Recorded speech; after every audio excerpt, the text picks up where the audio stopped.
Estamos dando prosseguimento à nossa série de mensagens, que aliás hoje é a penúltima. É a penúltima mensagem, José como um tipo de Cristo. Amém? Você já pode abrir a sua Bíblia, livro de Gênesis. Para você que não sabe, nós estamos pregando sobre tipologia. O que seria isso, pastor? Tipologia é uma disciplina da teologia que vai estudar personagens, eventos ou objetos do Antigo Testamento, personagens, objetos ou eventos que apontam para a pessoa e para a obra do Senhor Jesus Cristo no Novo Testamento. Então nós já pregamos aqui sobre Abel, sobre Davi, sobre Moisés, né, esses personagens que tipificam, são tipos de Cristo, eventos da vida deles, ações, falas desses personagens que apontavam diretamente para a pessoa de Jesus, são tipos, por isso nós dizemos tipologia. E nós fomos para José, e quando nós fomos estudar sobre a vida de José do Egito, filho de Jacó, nós percebemos que é um personagem riquíssimo, né? Não dizendo que Davi não seja, se nós formos procurar Davi e Moisés, vamos achar outras coisas também. E estamos aqui nos detendo já. Hoje é a 8ª mensagem. Gostaria que você abrisse em Gênesis capítulo 45. E você vai ficar marcado, você vai botar um marcador aí, no livro de Gênesis, porque nós vamos ler os trechos de Gênesis e depois vamos para o Novo Testamento. E vamos fazer assim, como temos feito todos os domingos. Se você deseja acompanhar as outras mensagens, é só você entrar lá no nosso canal no YouTube, só você botar Pastor Anderson Porto, e você vai ver a primeira, segunda, terceira, quarta, quinta, sexta, sétima mensagem. Ok? Gênesis 45, versículo 5. Diz assim a palavra de Deus. Tem o título aí no início do capítulo 45, onde diz que José dá-se a conhecer os seus irmãos. E no versículo 5 diz assim: agora, pois, José falando, não vos entristeçais, nem vos irriteis contra vós mesmos, por me haverdes vendido para aqui, porque para a conservação da vida, Deus me enviou. Repita comigo: Deus me enviou adiante de vós. Amém? Vamos para o Novo Testamento? Deixa marcado aí. Vamos para 1 João 4:9.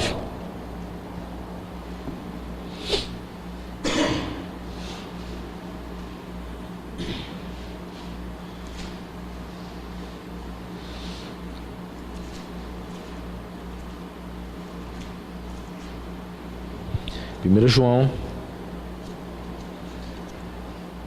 lá no finalzinho, capítulo 4, verso 9, diz assim: nisto se manifestou o amor de Deus em nós, em haver Deus, repita comigo, enviado o seu Filho unigênito ao mundo, para vivermos por meio dele. Percebe aqui a tipologia? Lá no livro de Gênesis, da mesma forma como José declara que ele foi enviado por Deus à terra do Egito para a conservação da vida de seus irmãos, e obviamente também da população egípcia, assim também o Senhor Jesus, ele foi enviado para que possamos viver por meio dele. Essa palavra, irmãos, enviado, é uma palavra grega chamada apostelo, que significa enviar, e tem um significado interessante. Significa enviar um representante autorizado para cumprir uma tarefa específica. A tarefa, irmãos, específica do Senhor Jesus, quando ele foi enviado a este mundo por Deus Pai, qual foi? Senão salvar a humanidade. A tarefa específica do Senhor Jesus foi vir ao mundo para salvar o homem. Embora nós percebamos que alguns teólogos, alguns pregadores, alguns crentes têm uma visão totalmente distorcida do Evangelho do Senhor Jesus. Algumas pessoas acham que o Senhor Jesus veio ao mundo para fazer ela um milionário, para fazer ela subir de vida, Jesus veio para me fazer rico, para que eu seja bem sucedido. Nem sempre todos os crentes serão bem sucedidos, irmãos. Se você for estudar a história da igreja, você vai perceber que muitos foram os crentes que morreram pobres. O apóstolo Paulo morreu pobre, irmão. Ele teve tudo para ser um grande mestre, para ser um grande rabino, mas ele morreu pobre. Ele abriu mão de tudo para poder servir ao Senhor. Então servir a Deus, servir ao Senhor Jesus Cristo, ser um discípulo do mestre, não significa necessariamente que você vai ser bem sucedido. É claro que quando uma pessoa abandona a vida pecaminosa, quando ela se converte, deixa o mundo e vem para Jesus, ela vai deixar de fumar, vai deixar de beber, e é natural que esse dinheiro que era investido em cigarro, em drogas, em bebida, com amante na rua, tudo isso vai se converter para o bem dela, para o bem-estar dela, para o bem da família dela. Então é natural que essa pessoa prospere. Pessoas que não tinham dinheiro para nada, para comprar um carro, para comprar uma casa, ela começa a prosperar, porque é natural, ela se converteu. Mas o evangelho necessariamente não significa só isso. O evangelho é a vida eterna, é salvação. Veja como diz aqui o apóstolo João: nisto se manifestou o amor de Deus em nós, em haver Deus enviado o seu Filho unigênito ao mundo. Para quê? Para vivermos por meio dele. Amém, irmãos? É somente por meio dele e do que Jesus fez na cruz do Calvário é que nós podemos obter a vida eterna, por meio dele. Algumas pessoas tentam viver por meio da religião. Você sabe que, para você que estuda um pouco, que lê um pouco sobre teologia, ou vê na internet, muitas pessoas brigando na internet, defendendo suas posições. Eu sou arminiano, eu sou calvinista, e o pessoal briga feio, irmãos. Eu estou escrevendo um livro sobre calvinismo e sobre arminianismo, e eu tenho percebido que os calvinistas, me parecem, muitas vezes, eles são mais calvinistas do que cristãos, às vezes. O sujeito defende muito mais a teologia, a crença doutrinária dele, do que o próprio Jesus. É impressionante isso. Isso me causa um certo espanto. Ou seja, as pessoas brigando: eu sou calvinista, eu sou arminiano. Eu gostaria de ver as pessoas com esse mesmo fervor defendendo o evangelho de Jesus Cristo, defendendo a verdade, amém, irmão? Dizendo o que é pecado, o que é certo, o que é errado, o que é errado. E ele vai dizer bem claramente: nós vamos obter a vida eterna, viver por meio dele. Não é por meio de uma crença teológica, de uma corrente doutrinária, não é por meio de uma igreja. A igreja, a denominação não salva. Eu fui batizado na igreja tal, eu tenho uma carteira de membro, eu tenho ficha de membro na igreja tal. Essa igreja é séria. Sim, a igreja é séria, a igreja é bíblica, mas se você não viver essa palavra, de nada adiantará, amém, irmão? Então vivemos por meio dele. Não é a igreja evangélica em si, não é a denominação que salva, mas viver uma vida em comunhão com o Senhor. Então nós vimos aqui a primeira tipologia, percebeu? Assim como José foi enviado para conservar a vida dos seus irmãos, até mesmo de toda a população egípcia, o Senhor Jesus também foi enviado com uma função específica. Qual foi? Conceder vida eterna a todo aquele que crê. Amém, irmão? Está vendo aqui? Mais uma tipologia. Voltemos para Gênesis. Vamos ver mais uma tipologia. Capítulo 45 mesmo. Versículo 12.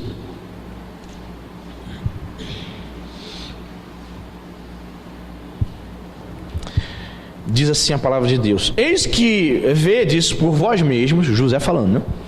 E meu irmão Benjamim vê também que sou eu mesmo quem vos fala. Imagina, né, irmãos?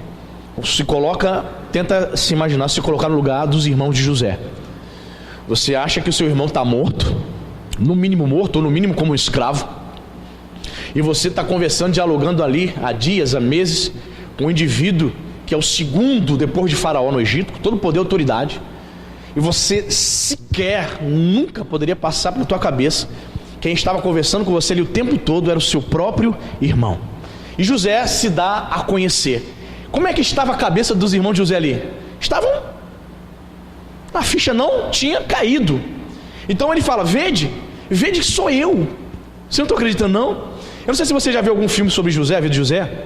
Há muitos anos atrás eu vi um filme sobre a vida de José, e no momento que ele se dá a conhecer seus irmãos, ele está com aquelas roupas características egípcias, né? Ele tira aquela roupa e tal, ele começa a chorar, ele limpa, porque você sabe que os egípcios também se maquiavam, ele tira a maquiagem do rosto, e os irmãos dele: José, que até então eles não haviam reconhecido.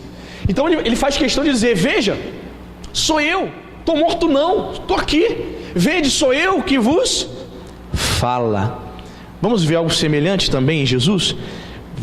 Vamos lá para o Novo Testamento, Lucas 24, 38, após a ressurreição de Jesus, as pessoas também ficaram atônitas, irmãos. Jesus aparece aos discípulos, você sabe, mas veja algumas palavras interessantes.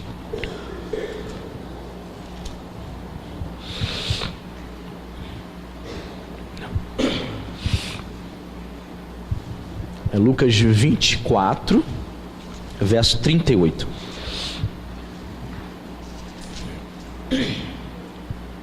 Você achou? Jesus, vamos ver o 37? 36 para a gente entender melhor. Falava ainda estas coisas quando Jesus apareceu no meio deles, e ele lhes disse: Paz seja convosco. Eles, porém, surpresos e atemorizados, acreditavam estar vendo um espírito. Mas ele lhes disse: Por que estáis perturbados? Por que sobem dúvidas ao vosso coração? Vede as minhas mãos e os meus pés, que sou eu mesmo. Olha, apalpai-me e verificai, porque um espírito não tem carne nem ossos, como vedes que eu tenho. Perceba, irmãos, os discípulos não estavam acreditando, ficando atemorizados. É um espírito. Ele, não, fique tranquilo, pode tocar em mim. Vede que o espírito não tem carne e nem ossos. Mas eu quero aqui me deter em algumas palavras aqui, no versículo 38. Veja o que ele diz, irmãos: Por que estáis perturbados? Muitas pessoas hoje em dia, irmãos, na igreja, têm vivido dias de perturbação. Não são poucos os crentes que têm procurado pastores para fazer gabinete, dizendo que estão com depressão.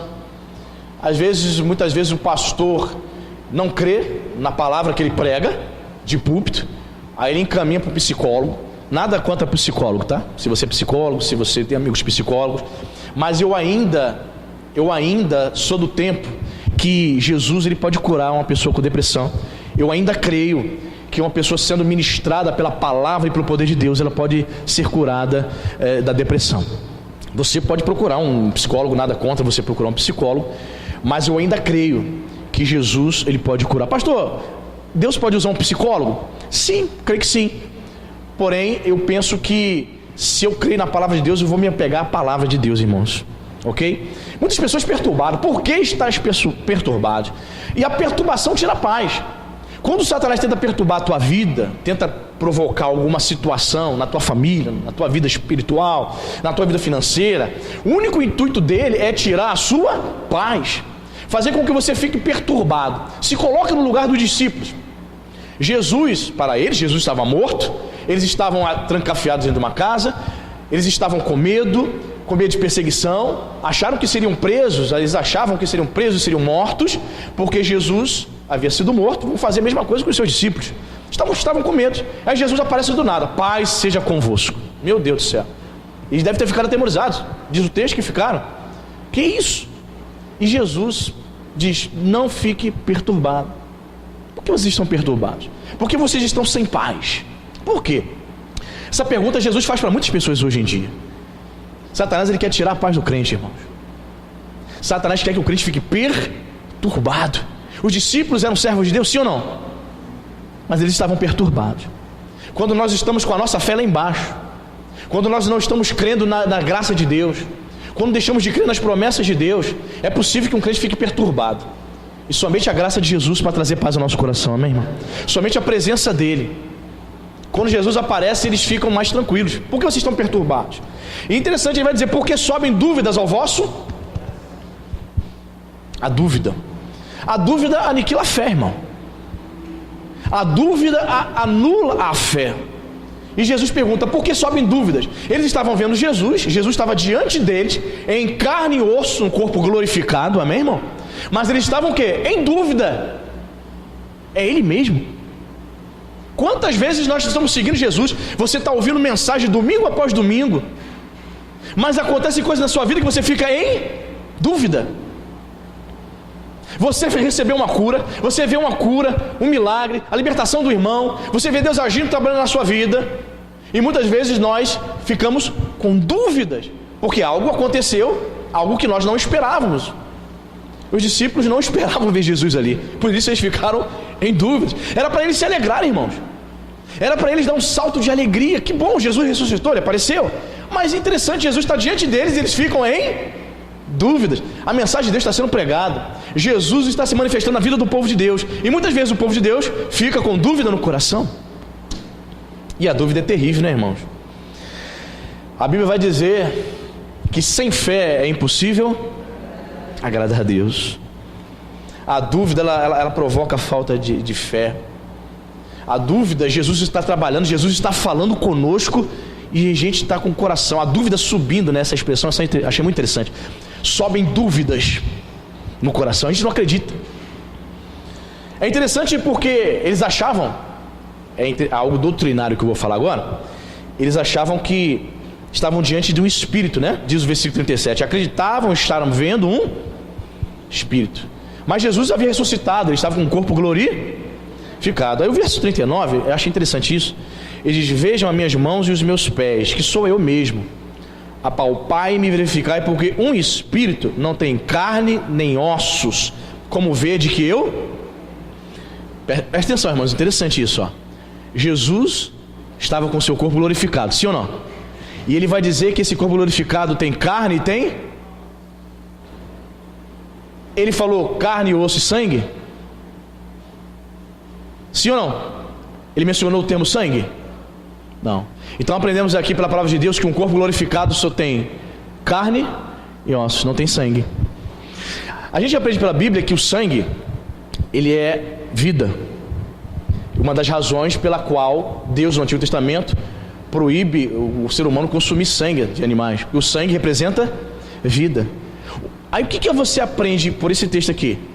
Que um corpo glorificado, o nosso corpo glorificado será semelhante ao corpo de Jesus, amém, irmãos? Quando nós ressuscitarmos, ou quando nós formos arrebatados na vinda do Senhor, nós aprendemos que um corpo glorificado, ele é constituído de carne, ossos, mas não tem sangue. Se o sangue no corpo humano representa a vida, o que então constitui então um corpo glorificado? Carne, ossos e o espírito.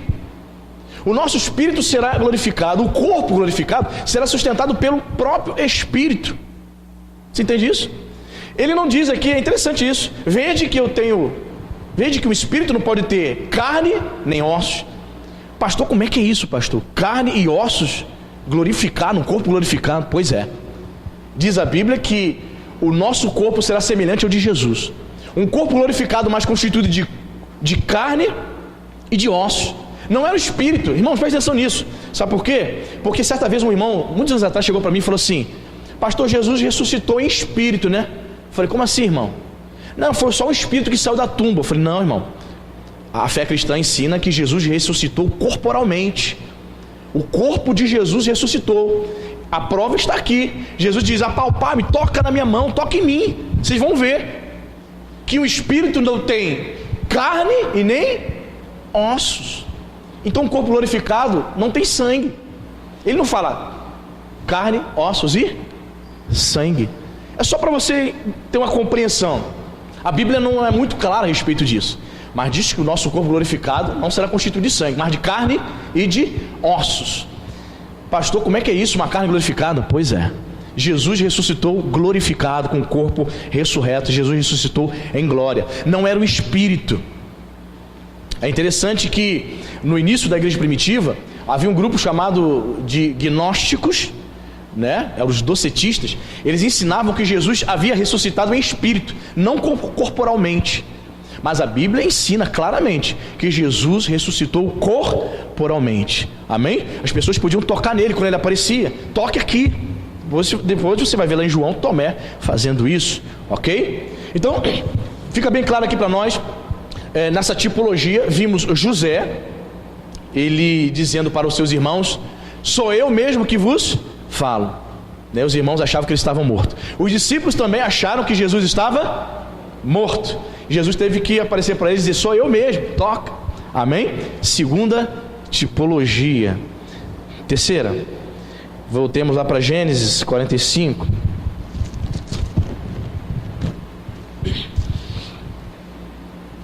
Versículo 18.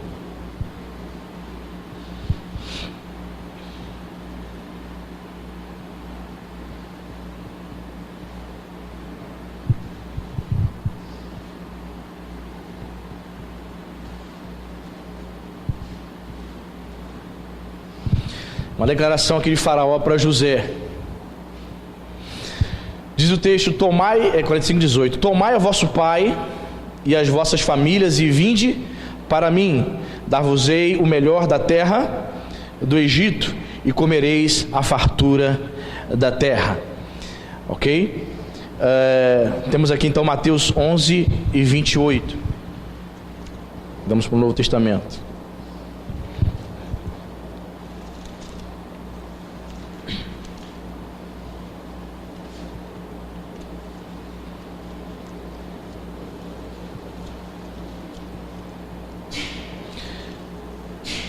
O faraó dá essa ordem para José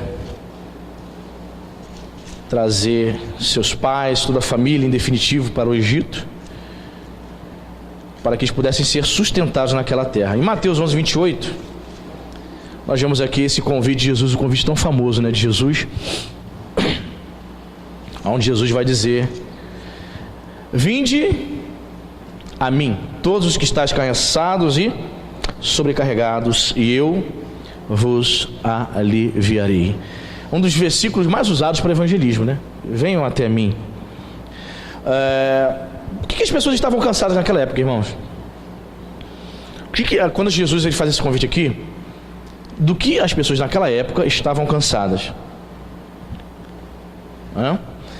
Tanto é que o versículo 29 vai dizer: tomai sobre vós o meu jugo. Jugo é ensinamento. As pessoas estavam cansadas do jugo, do ensino dos rabinos, dos fariseus, né? As pessoas não suportavam mais ouvir o fardo dos ensinamentos farisaicos. Porque era assim, irmãos, havia o Antigo Testamento, a Torá, a lei.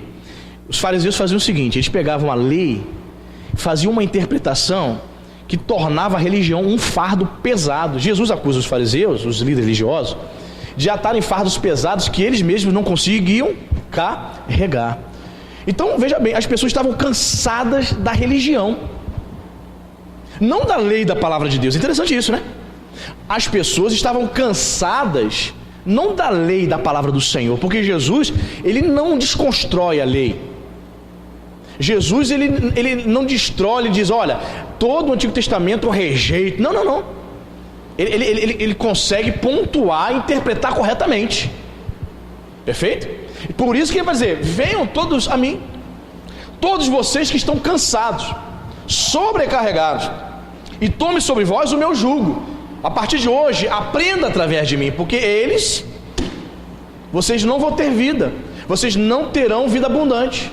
Somente através de mim é que vocês vão ter a correta interpretação, o correto entendimento da palavra de Deus, porque a palavra de Deus é vida. Amém? Jesus não anulou o Antigo Testamento. Algumas pessoas acham que o Antigo Testamento foi anulado em sua plenitude. Não. Preceitos morais, princípios espirituais permanecem. Tanto é que o Antigo Testamento está aí na sua Bíblia, não está? Ou você comprou uma Bíblia sem o Antigo Testamento? Pois é. A Bíblia de Jesus era o Antigo Testamento. Só que Jesus estava dando a correta interpretação. Por isso ele vai dizer: venham até mim. Vocês vão aprender agora o jugo correto, o meu, que é suave, não é pesado. É interessante que essa palavra vinde significa no grego aproxime-se, certo? E não é somente aproximar-se, é ter comunhão com Ele. Não basta apenas só estar perto, é preciso ter comunhão. Você pode estar perto de mim, mas você pode não ter comunhão comigo.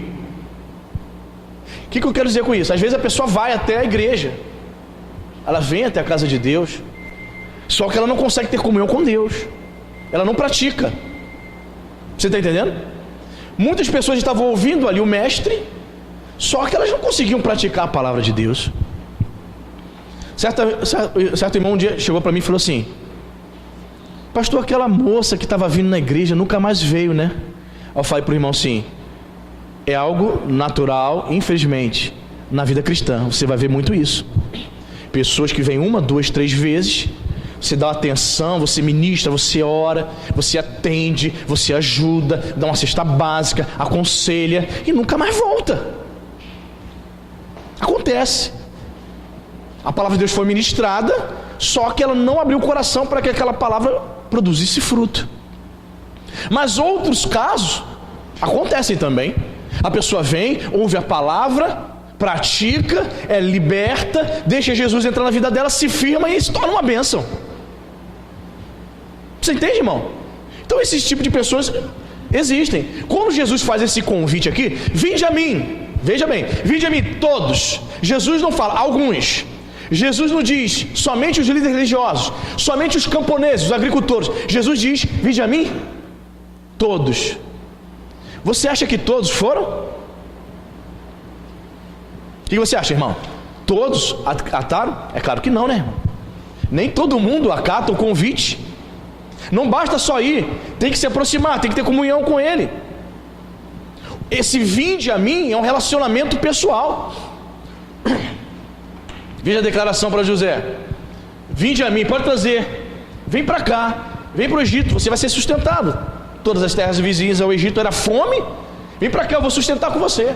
Jesus diz para nós nessa manhã, querido: venha até mim, se relacione comigo e será sustentado espiritualmente. Só Ele que o sustenta, irmão.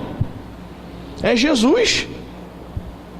Se nós vivermos somente uma religião, tem gente que vive a religião, tem gente que ama a religião, mas não ama Jesus. Como eu falei aqui há pouco, tem gente que ama uma doutrina preferida. Aí eu sou calvinista, eu sou arminiano, mas não ama Jesus.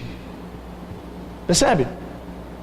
Então você percebe, você nota que esse tipo de pessoas, elas ouviram o convite, mas não foram.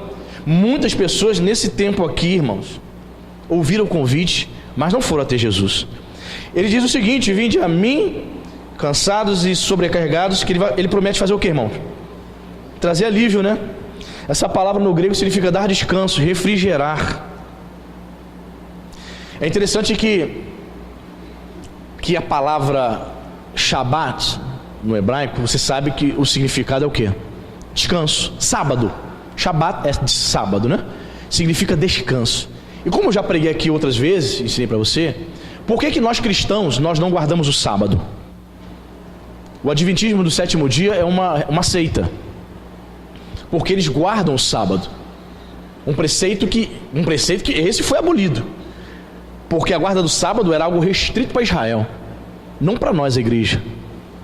Nós não guardamos mais o sábado, porque o sábado, o descanso, o sétimo dia de descanso, trabalhava-se 6 dias e descansava um dia, ele tipifica o descanso eterno. Descanso.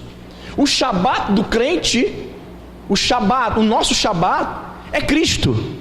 Vinde a mim, todos vós que estáis cansados e sobrecarregados, que eu vou dar refrigério, vou dar descanso. Jesus é o Shabat da nossa alma, meu irmão. Jesus. Interessante, né? Aí tem gente guardando o sábado. Para o judeu, irmão, andar mais de 1,5 km, andar mais de 1,5 km no sábado, passou de 1,5 km, era considerado trabalho. Ele poderia ser expulso da sinagoga se algum religioso, alguém que tomasse conta da vida dos outros. Não tem isso também? O crente toma conta da vida dos outros? O crente fofoqueiro? Fica tomando conta da vida dos outros? Tem muito. Naquele tempo também tinha. O cara se dava o trabalho para ver se você ia andar mais de 1,5 km no sábado. Se pegasse você andando 1,530 metros, pegava você, trabalhando no sábado, ó. Violou a lei. Terrível. O sujeito não poderia, era muitos preceitos que eles inventaram, meu irmão. Não poderia cuidar dos animais. Você sabe que o adventista do sétimo dia, ele nem cozinhar, ele cozinha no dia de sábado. Sabia disso? Não? Aí ele contrata uma pessoa, quem tem dinheiro, uma empregada, ou pede alguém para cozinhar para ele. Anote bem, olha a hipocrisia.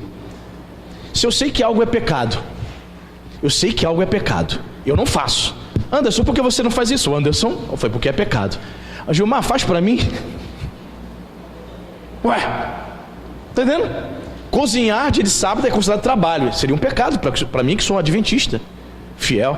Mas eu chego para o Gilmar, faz para mim meu almoço. O que eu pedi para ele fazer? Pedi para ele? Veja a hipocrisia. Então, irmãos, a guarda do sábado não é mais para o povo de Deus no Novo Testamento. Jesus é o refrigério da nossa alma. Jesus é o Shabat. Jesus é o descanso para a nossa alma, meu irmão. Nele eu posso descansar. Nele eu encontro refrigério por intermédio do Espírito Santo. Tem um casal aqui, a irmã, ela falou assim, pastor, eu fui adventista e tal. Aí hoje ela congrega aqui. Aí eu falei assim, você, irmã, você não fazia almoço pro teu marido? O marido dela também é membro aqui. Ela não fazia almoço para ele de sábado não, mas ele te acompanhava no adventismo? Ela também não. Eu falei, como é que esse homem ficava com fome? Ele ia pro fogão e fazia a comida lá. Se ele não fosse para a cozinha fazer, ele ficava com fome mesmo. Que ela não cozinhava das 18 horas de sexta-feira até as 18 horas de sábado. Então ele ficava sexta-feira sem jantar e sábado sem almoçar. Percebe? Que eles guardam o sábado dessa forma. Assim como o judeu também. Entendeu, irmãos? Se você tinha dúvida quanto ao que significa o descanso, o sábado foi algo restrito para Israel e é um tipo para o nosso refrigério, para o descanso da nossa alma, a vida eterna em Cristo Jesus. Amém? Esse convite aqui, irmãos, vinde a mim todos os que estáis cansados, sobrecarregados, e vos aliviarei. Tomai sobre vós o meu jugo. Não é julgo com L, é jugo. Jugo é o mesmo aqui nesse contexto de ensino. Jesus está dizendo que o ensino dele, o que ele estava passando para aquele povo, traria refrigério, trazia paz, traria vida eterna. Irmãos, eu vejo hoje no meio evangélico muitas pessoas debaixo de um jugo que Cristo não ensinou, irmãos. Você sabia que tem gente, vou dizer, irmão, isso é lamentável. Você sabia que tem gente que faz empréstimo no banco? Pessoa assalariada vai lá, pega 2, 3 mil de empréstimo, porque ela congrega numa igreja onde diz que ela vai ficar rica e próspera para fazer a campanha tal. Você tem que fazer a campanha, vamos levar seu pedido para o Monte Sinai. Meu Deus do céu.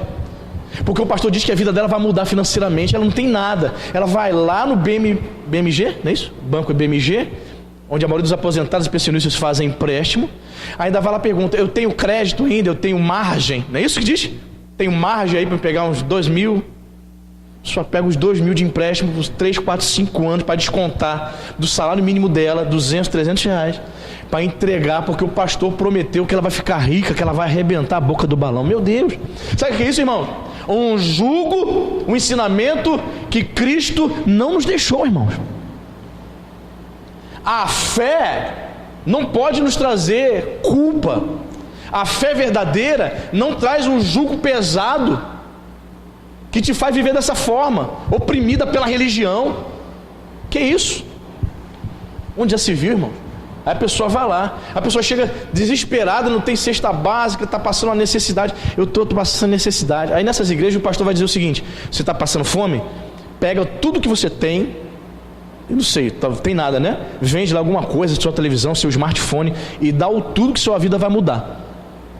A pessoa volta para casa, Jesus, agora eu não tenho nada, mas agora tem que vender a televisão e o smartphone, porque eu tenho que dar o tudo. Sabe o que é isso, irmão? Isso é um jugo dos homens. Mas o jugo, o ensinamento de Jesus é suave, amém? Ele vai dizer o versículo 30, porque o meu jugo, o meu ensinamento é suave e o meu fardo é pesado, é isso? O que diz aí? O fardo, o que Jesus traz para o homem é um fardo, um ensinamento leve, suave. Repita comigo, suave. Pastor, eu estou vivendo, pastor, uma pressão. Pastor, a religião para mim está uma pressão. Olha, eu estou perturbado. Opa, então você não está vivendo a fé. Você está vivendo uma fé que você criou, imaginária. Porque o ensinamento de Jesus nos traz refrigério. O ensinamento dele é suave. Amém, irmão? Suave. Infelizmente, a religião que os homens estão inventando traz perturbação. E o que mais me impressiona é que essas pessoas que estão aí fora, indo nessas igrejas doidas, ela fica tão perturbada com esse tipo de ensinamento que ela, quando ela sai da igreja, ela não tem nenhum entendimento para onde ir, porque lá foi ensinado que todas as igrejas estão erradas. Todas as demais igrejas ensinam uma fé fraca, só lá que tem uma fé poderosa. Então ela, na cabeça dela, a única igreja certa, mesmo fazendo ela carregar aquele jugo, a única igreja certa é aquela. É impressionante. Aí ela sai, fica perambulando, acha que a igreja é batista, Nova Vida, Assembleia, ninguém prega a verdadeira fé. E quando ela pensa em voltar para Jesus, porque todo homem tem necessidade de Cristo, para onde que ela volta? Exatamente para lá, para ouvir as mesmas heresias e os mesmos ensinamentos que colocam fardos pesados. As coisas não mudaram muito não, irmão. Quando Jesus faz esse convite aqui, as pessoas estavam sobrecarregadas de ensinamentos equivocados dos fariseus. E Jesus lá em Mateus 23 vai dizer, né? Vocês, hipócritas fariseus, vocês atam fardos pesados que nem vocês mesmos podem carregar. Vocês fazem com que as pessoas, ensinam algo para as pessoas que nem vocês mesmos praticam. Percebe, irmãos? E Jesus promete trazer esse alívio. Ou seja, da mesma maneira como os irmãos de José iriam para o Egito para serem sustentados pelo seu irmão, e em Jesus nós também temos o sustento, o descanso e o refrigério. Amém? Ponto 4, Gênesis 45, 24.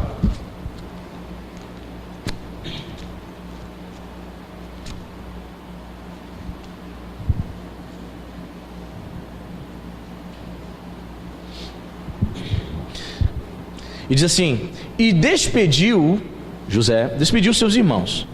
Ao partirem, disse-lhes: não contendais pelo... Você viu, irmão? Não contendais. Quando os irmãos começaram a voltar para Canaã, José: ei, vai brigar pelo caminho não, hein? Foi um recado de José. Vamos agora para João capítulo 15.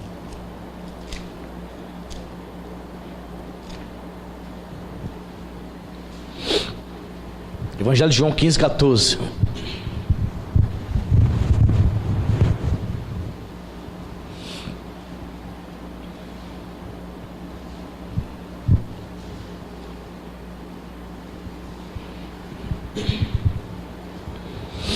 Você achou?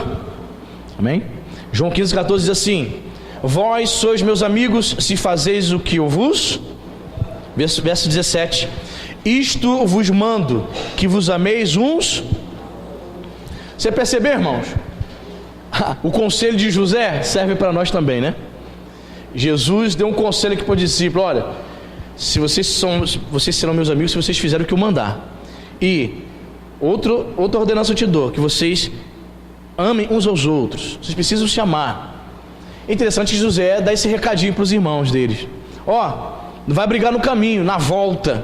Eu fiquei imaginando isso, irmão. Por que os irmãos de José, que cargas d'água eles poderiam brigar na volta, na viagem? Que não era uma viagem de 2, 3 horas de caminhada, era dias, né? E viajando. Eu fiquei pensando o seguinte, que eles poderiam questionar, talvez a Rubem: por que o Rubem poderia questionar os outros irmãos: por que vocês venderam o nosso irmão José, né? Eles poderiam falar tantas coisas, mas foi um recado que eu achei assim interessante. Olha, no caminho não contendais, não briguem. Quem tem muitos irmãos em casa aí? Ou, claro, você tem, talvez você não viva mais com ele, claro. Muitos irmãos, mais de 5 irmãos. 4. 7 irmãos? Quem tem mais de 7 aí?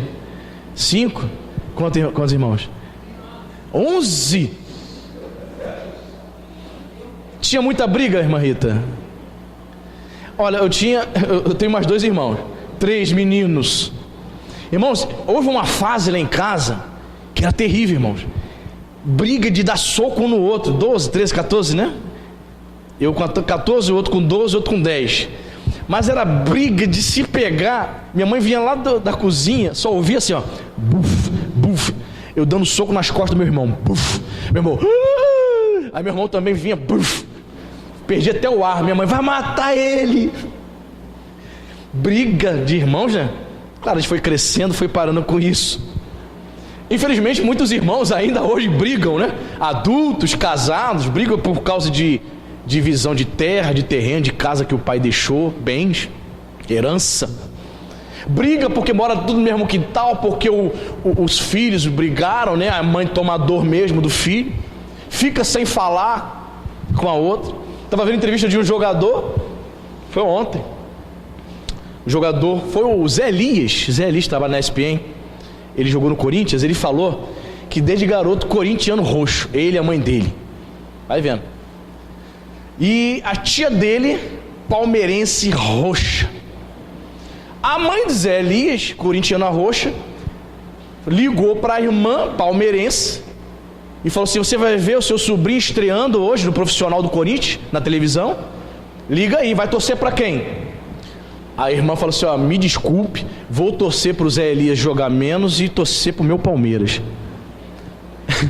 Aí o Zé Elias falou que na mesma hora a mãe dele desligou o telefone na cara da irmã e ficou vários anos sem se falar. Você vê, irmãos brigam por bobeira, por tolices, ficam sem se falar. E não era diferente os irmãos de José. Aí José, sabendo que ninguém era santo ali, olha, não entre em contenda no caminho. Irmãos, trazendo a metáfora para nós, todos nós somos irmãos, amém, irmão?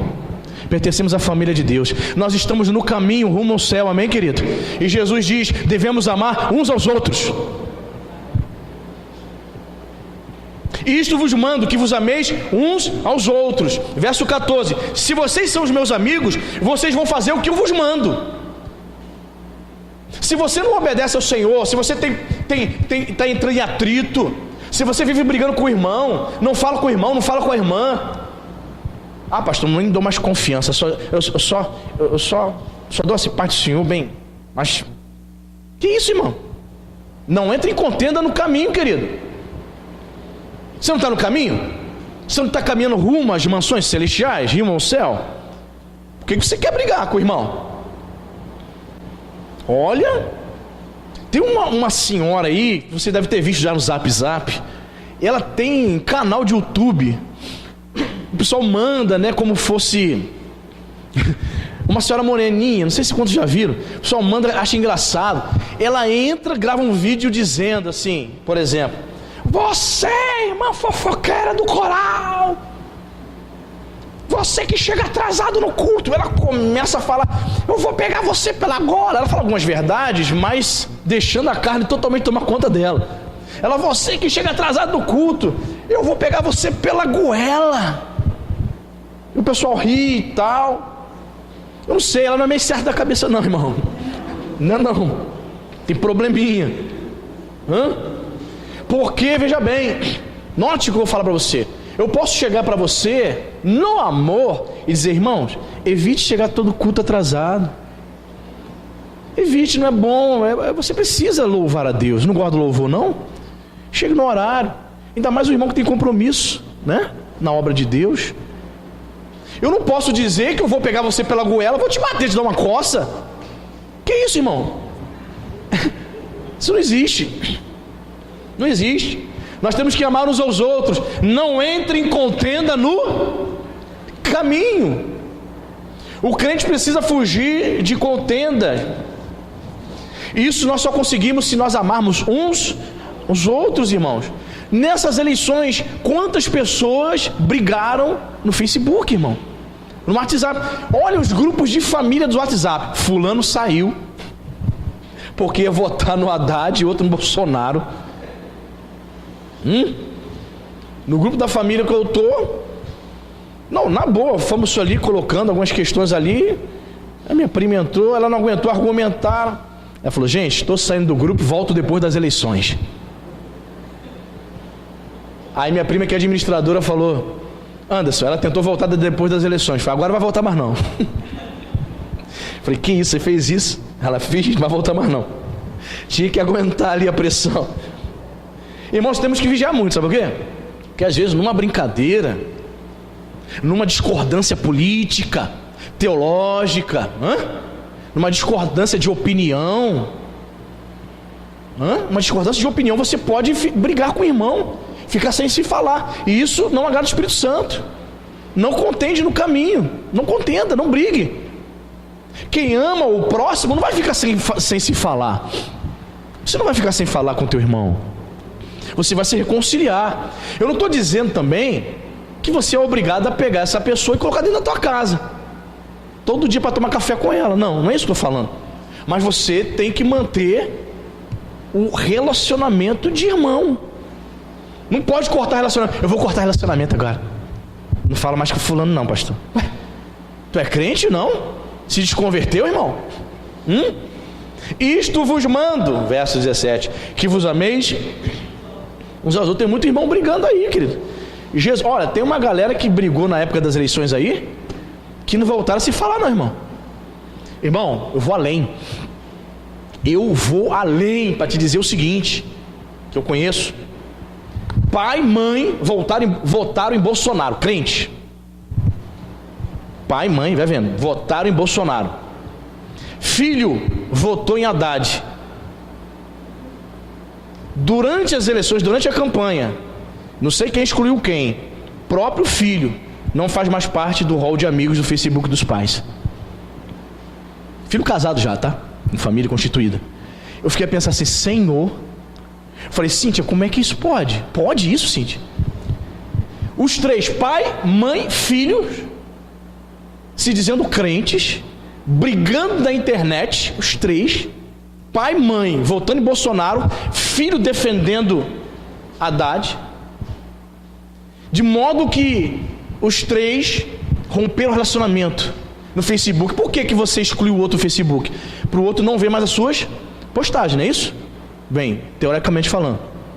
Então o filho fez isso. Agora não sei se foram os pais que excluíram o filho, ou se foi o filho que excluiu os pais. Estamos falando aqui de família cristã. Passaram as eleições. Passaram as eleições? Já estamos em fevereiro já, né? Pois é. Eu fui dar uma conferida. Eu falei, Cíntia, tomara que eles tenham voltado às boas. As eleições passaram. Não passaram? Irmãos, continuam sem ser amigos de Facebook. Espero que isso não tenha se estendido a papai, mamãe, ao filho visitar seus pais, né? Espero, irmãos. Espero em Deus.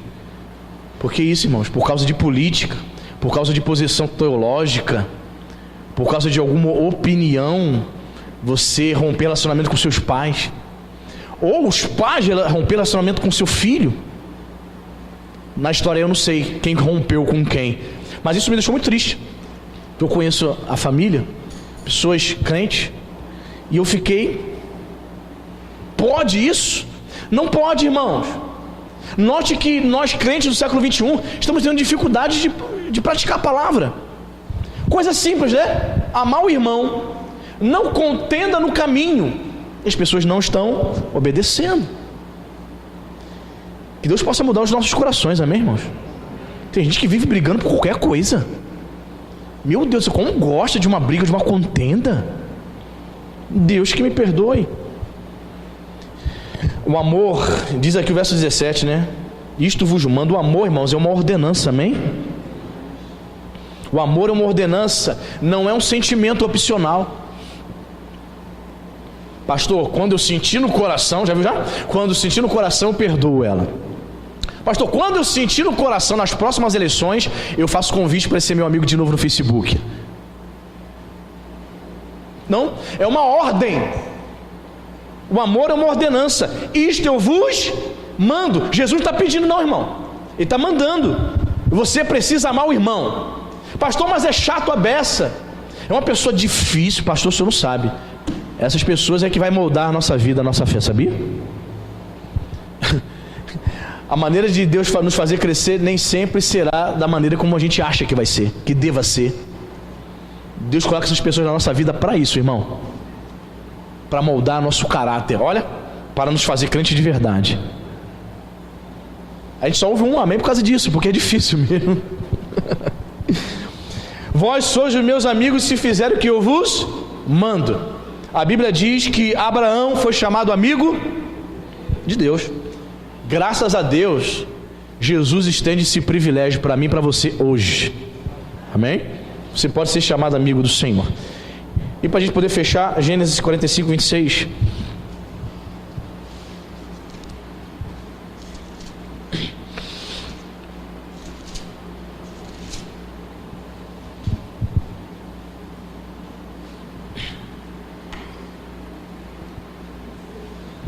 Diz a palavra, e lhe disseram, José ainda vive. Os irmãos voltaram e contaram para o pai Jacó.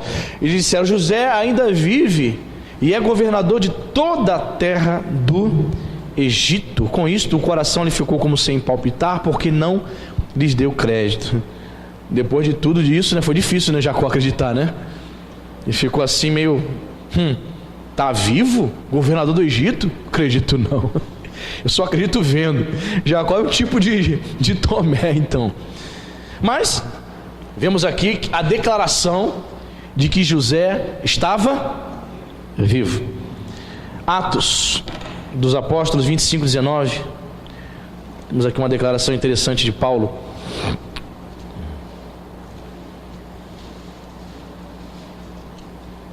Aliás, Lucas comentando acerca de Paulo.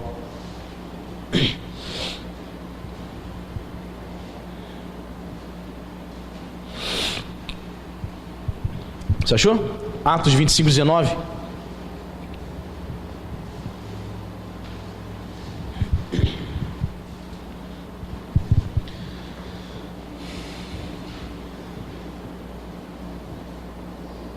Amém?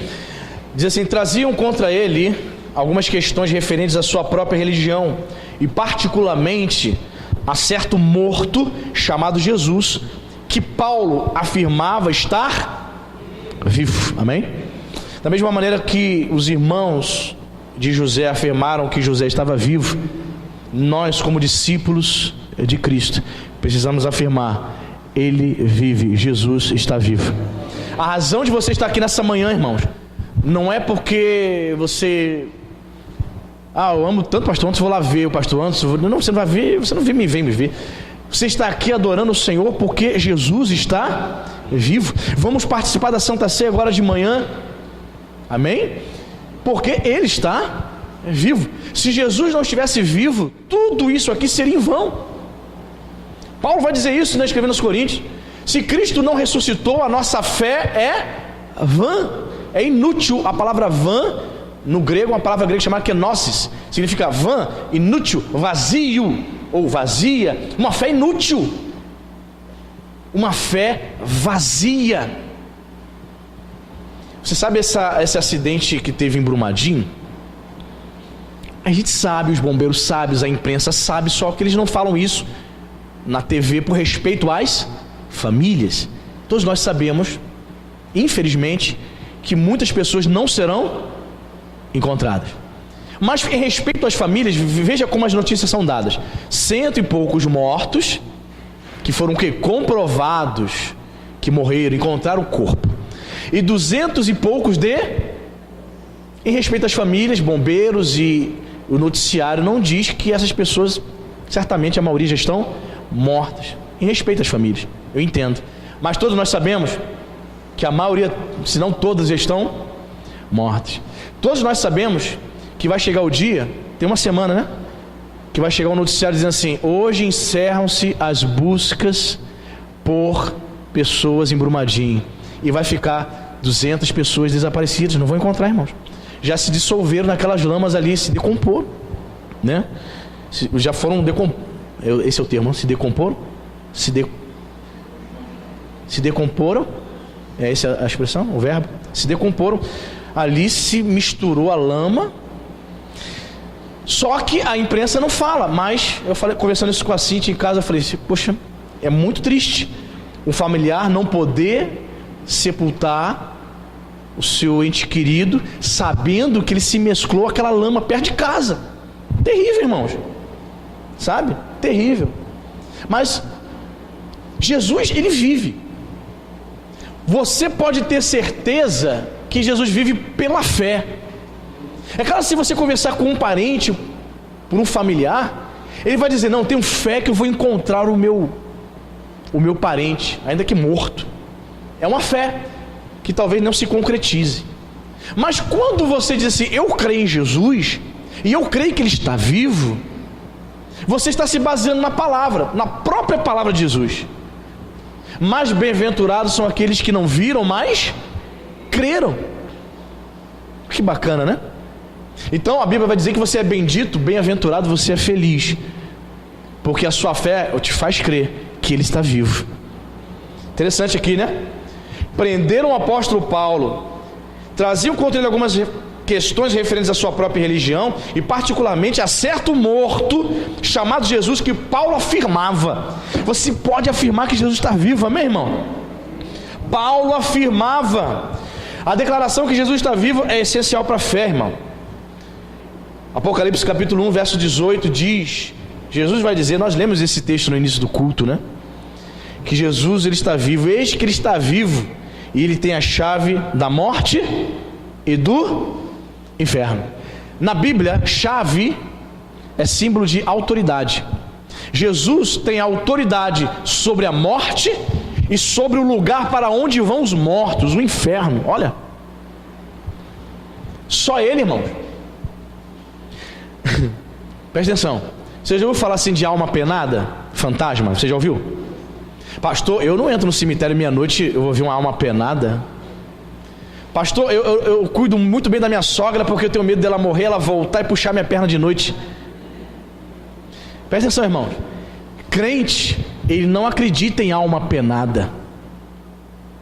Jesus é Senhor de vivos e mortos. As almas, quando elas partem, seja de ímpio, seja de crente, ela não fica vagando, como os católicos e espíritas ensinam. Ah, fulano está apegado, ela desencarnou, mas ela está apegada dentro dessa terra, vamos acender uma vela para ela poder partir. Você já ouviu isso já? Essas histórias? Queridos, Jesus é Senhor de vivos e de mortos, ele tem a chave, a autoridade. Não existe essa de uma pessoa morrer, ímpia ou crente, a alma dela ficar vagando, estou com saudade de casa, deixa eu lá minha alma, vou voar, vou lá puxar o pé do meu genro. Não existe isso, irmão. Ele é Senhor de vivos e mortos, ele tem a chave, ele tem autoridade sobre a morte. A Bíblia ensina que quando o crente morre, de imediato anjos conduzem a alma dele para um lugar chamado paraíso. Ímpio, quando o ímpio morre, de imediato a alma dele vai para um lugar chamado Hades ou inferno. Não tem essa de perabular no limbo. Não existe isso, irmãos. A doutrina católica que ensina que a alma vai perambular no purgatório é uma falácia. A Bíblia não ensina sobre purgatório. Mas quando você fez catecismo, como eu, na igreja católica, te ensinaram que existia. Só que a Bíblia desmente essa doutrina inventada pela igreja de Roma. Quem está entendendo? Jesus está vivo. Paulo afirmava. Paulo não somente afirmava com a boca, irmão. Paulo afirmava com os lábios e com a vida. Qual é a prova? Ele estava preso por causa disso.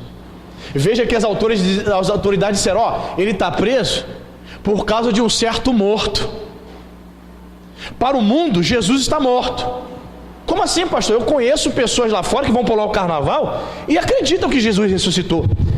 Ela diz isso com a boca, mas a vida dela mostra o contrário. Como assim? Ela indo para o carnaval, dando vazão à sua carne, servindo a Satanás. Então ela diz com a boca que Jesus está vivo, mas com sua vida, com seu coração, para ela, Jesus está morto. As autoridades que não conheciam o mestre diziam, Paulo prega aí sobre um morto aí, tal de Jesus, que ele afirma. Paulo podia afirmar porque Paulo teve experiências com ele, amém, irmão? Nós só podemos afirmar alguma coisa se tivermos experiência. Pastor, temos a vida eterna. Pastor, eu creio que eu tenho vida eterna. Por quê? Porque eu tive uma experiência de salvação com ele. Então eu posso afirmar com Paulo, ele está vivo. E porque ele está vivo, nós podemos cear nessa hora, amém, irmãos?